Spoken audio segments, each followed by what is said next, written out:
This is the examination of the hidden human condition. You're listening to the Hidden Killers Podcast. This is the Hidden Killers Podcast with Tony Brueski. We are talking with Nima Rahmani right now. We are discussing the case, a new case, so to speak, against Dennis Rader, BTK. At first, it looked like kind of a stretch, but now it's starting to look more and more solid that maybe one of these cases is in fact connected to him. There's been many over the years that have been looked at, and they didn't quite match, but the case out of Osage County, Oklahoma, it very much looks like his signature, including Dennis's comments that seem to match up to him having an interest in taking a young girl from a laundromat, which is exactly what happened in this case.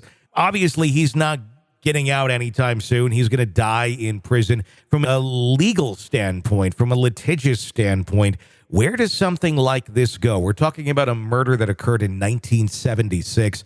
If he is this person of interest right now, but if they do charge him with this crime, does he admit? Would this be something where if he doesn't admit it, would go to some sort of a trial? How is this look this many years out, considering he's also 78 years old? Yeah, so when I'm looking at this case, Tony, I'm looking at really sort of three factors here. The first is, of course, the victims, right? Sure. Even though, he's serving life, the folks that have lost a loved one that's been missing for so many years, they deserve that closure, that justice. That's why you see people like Dahmer, or even recently, right? You have Epstein. Yeah. Not Weinstein. Weinstein, right? Yeah. He's in New York State prison. He's been read out to California. Why? I mean, he's going to die in New York, but you want to give the victims the justice that they deserve. Obviously, murder victims deserve the most. But setting that first factor aside, I think one thing that's sort of looming over all this is the death penalty. An important fact here is that Kansas did not have the death penalty until 1994. Mm-hmm. So law enforcement, prosecutors, they really wanted to put Rader to death. I mean, It's one of the worst serial killers in U.S. history. So they were trying to find a case that would qualify him for the death penalty. So they couldn't find it in Kansas. Maybe they can find it in Missouri or in Oklahoma. Some of those states reinstated the death penalty much faster. The Supreme Court revived it in actually 1976, I believe. So that's an important year. So if you can get a death penalty qualified case, then maybe you have a chance of finally putting Dennis Rader to death. And then the third factor, of course, is, here's someone in Rader that, took pride in his work, right? He would write letters to the media and so forth.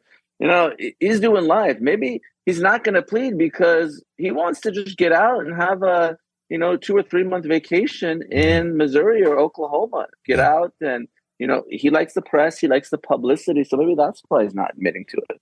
It's been very curious watching Dennis over the last year. He's been making a lot of comments on other cases where he'd otherwise been fairly silent and not a lot of people picking up on anything that he would say. But we've been hearing headlines from him all year commenting about Brian Kohberger, commenting about Rex Heuermann and others. He seemed to have, I think, found a little niche where people were paying attention to him, which I'm sure he loves, because that's what his MO has always been. And he's almost been someone that people have gone to in a real sick way to get his, what does Rader think about this? He's kind of like these people.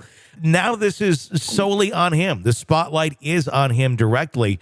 And as he admitted to the other crimes nearly 20 years ago when he was arrested and then arraigned in Wichita, he just laid it all out in court. There was no Dennis Rader trial, if anyone remembers. He flat out admitted his guilt. In this case, though, I don't know. It has the signatures of him. Even if it is him, I don't know that he is just going to give it up that easy. My thought is the exact same thing. Does he want to take the ride and see what it's like to be tried in court over this? He has nothing to lose at this point, quite honestly. No, you're right, Tony. He's free riding now, so might as well get some more attention, sick attention, obviously, if you're Rader. And you're absolutely right. He's commenting on Heuermann, saying, this guy copied me. It's just like my mind is blown. I'm surprised he doesn't have his own podcast from Kansas State Prison commenting on all these cases. He's going to be the next murder commentator. Yeah. But yeah, you nailed it. So when it comes to what Rader is going to do, obviously he's very unpredictable. He's a next level sociopath, narcissist. His own daughter has come out and said just kind of terrible things about him. One thing interesting that she said, though, is she said that he was offered some sort of transactional immunity to come clean on these murders. Yeah. To give those victims the closure. And, so far he hasn't taken them up on it. Obviously, I don't know if what his daughter's saying is true or she's really in the loop on all this. But what's sort of fascinating about her is, we've talked a lot, in Heuermann and other cases, you and I, Tony, about this familial DNA. Yeah. And she was instrumental, not, intentionally, but they matched, I believe, some DNA from her pap smear that she gave to one of the victims. And that's sort of what broke this case wide open. So I think that's just an interesting component. We talked about Heuermann and familial DNA, obviously Golden State Killer, other folks. But it's really giving law enforcement an advantage that they didn't have, 10, 20 years ago. It's something that seems to be really kind of confounding a lot of people, including Carrie Rawson, who's his daughter, the woman Kathleen Ramsland, who wrote the autobiography on Berger. I had her on just about 2 or 3 weeks ago. And just incidentally, I didn't even predict this was about to happen. We were just having an interesting conversation about BTK. And even she said that, I don't know that there's any more out there that he hasn't confessed to. But with this one, I don't know. I think even his daughter, Carrie, he's not 100% thinking it might be him. But I think this is the first time since his admission of all those other crimes that we're this close to it possibly being another Dennis Rader victim that we've not known about. Yeah. So it does have a sort of hallmark. So it's interesting to see, we see Rader in court and, what his attorneys try to do. It's not really going to matter, obviously, but it will be a spectacle, to say the least.